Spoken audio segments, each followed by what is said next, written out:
The Holy Gospel according to Luke, the 14th chapter. On one occasion, when Jesus was going to the house of a leader of the Pharisees to eat a meal on the Sabbath, they were watching him closely. When he noticed how the guests chose the places of honor, he told them a parable. When you are invited by someone to a wedding banquet, do not sit down at the place of honor, in case someone more distinguished than you has been invited by your host. And the host who invited both of you may come and say to you, give this person your place. And then in disgrace you would start to take the lowest place. But when you are invited, go and sit down at the lowest place, so that when your host comes, he may say to you, friend, move up higher.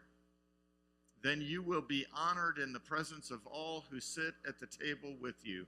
For all who exalt themselves will be humbled, and those who humble themselves will be exalted. He said also to the one who had invited him, when you give a luncheon or a dinner, do not invite your friends or your brothers or your relatives or rich neighbors, in case they may invite you in return and you would be repaid. But when you give a banquet, invite the poor, the crippled, the lame, and the blind, and you will be blessed, because they cannot repay you, for you will be repaid at the resurrection of the righteous. The gospel of the Lord. You may be seated.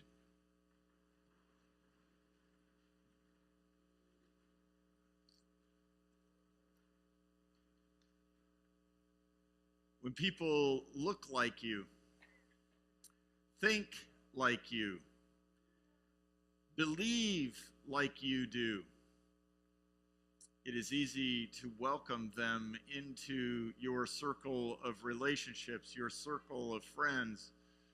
It is easy to invite them over for dinner. They know the rules.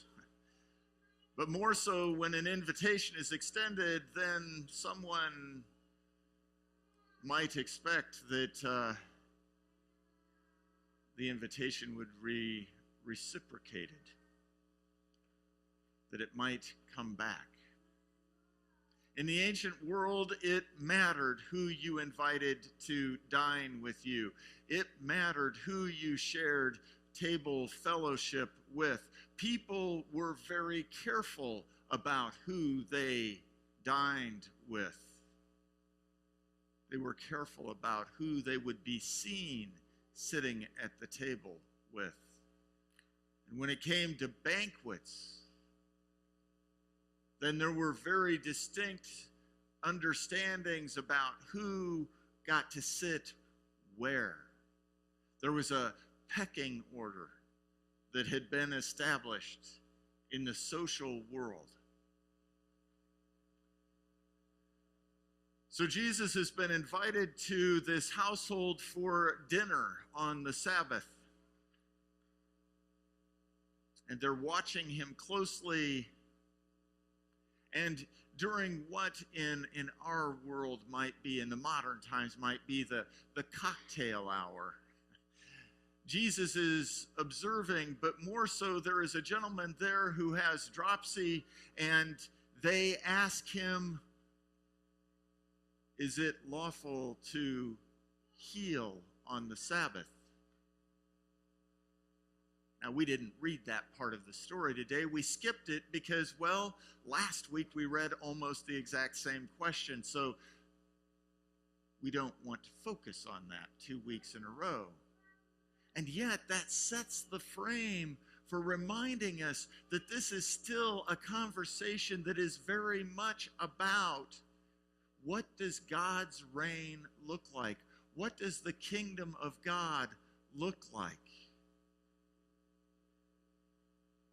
In recalling that episode, we cast it in a new light, and we open up a situation where Jesus starts to observe what the people are doing when it comes time to seat themselves at the table. Jesus observes that everyone seems to know their place, and at the very least, they believe they know where they are to sit. They believe they know where they are to be. And Jesus then offers a parable, it says, although it's not a parable in the way that we ever hear of it, it's a very clear teaching that he offers, a warning that people need to be careful about where they claim their place, lest they be shamed when someone of higher station comes along and they need to be asked to take a lower seat. But for today, perhaps at least as important is the question of who gets invited to the banquet in the first place. And Jesus turns to the host and suggests that instead of inviting the people who are equals or better than he is, the host should be inviting the very people who cannot repay the favor.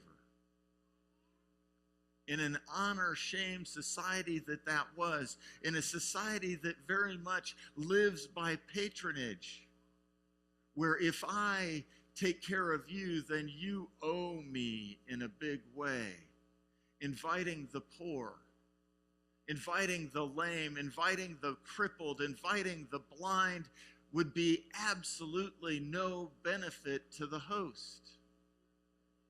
In fact, having such people at his table would bring shame, would lower his station.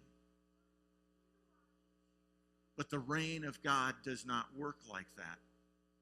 The reign of God offers hospitality to all, for none can earn or repay the hospitality that God extends. In fact, the very word hospitality in Greek speaks to a welcome or a love for the stranger.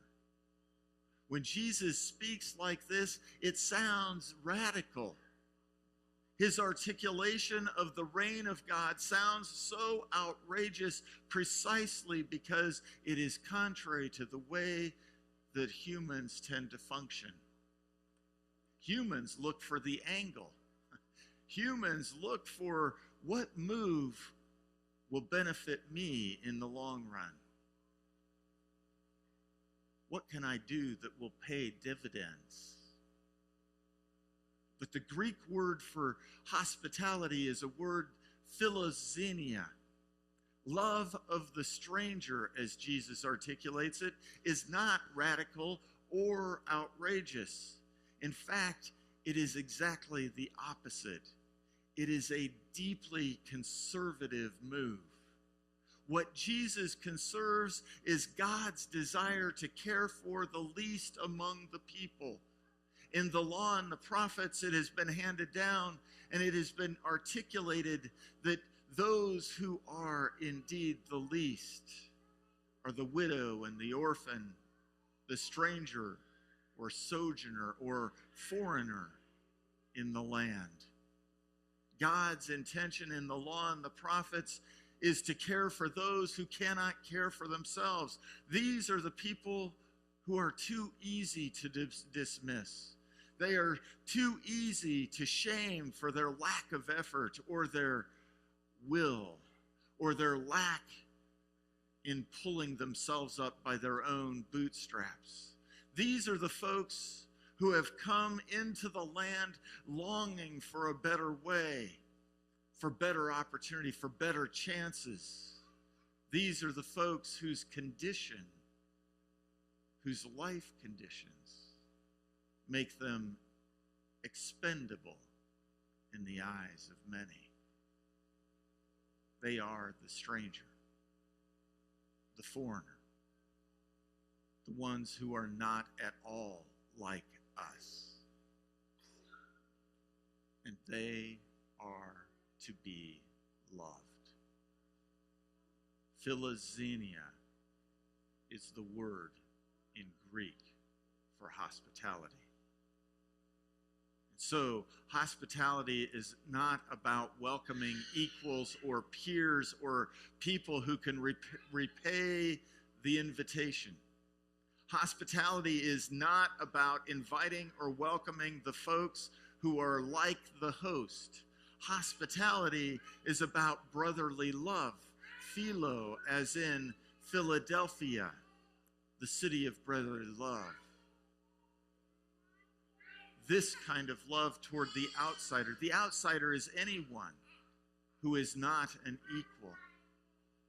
In the Greek, the word for hospitality, that root for the outsider or the foreigner, is shared with the modern word xenophobia, fear of the outsider, fear of the foreigner.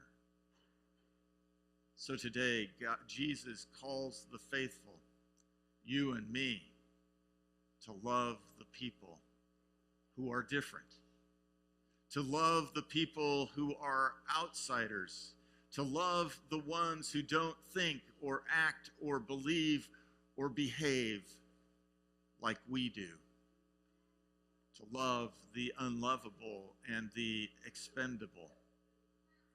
It is true when the faithful gather around this table to receive a banquet that none of us can ever earn or deserve. It is true when the faithful are sent forth into the world to share this very grace with those who don't dare to come and receive the blessings of God.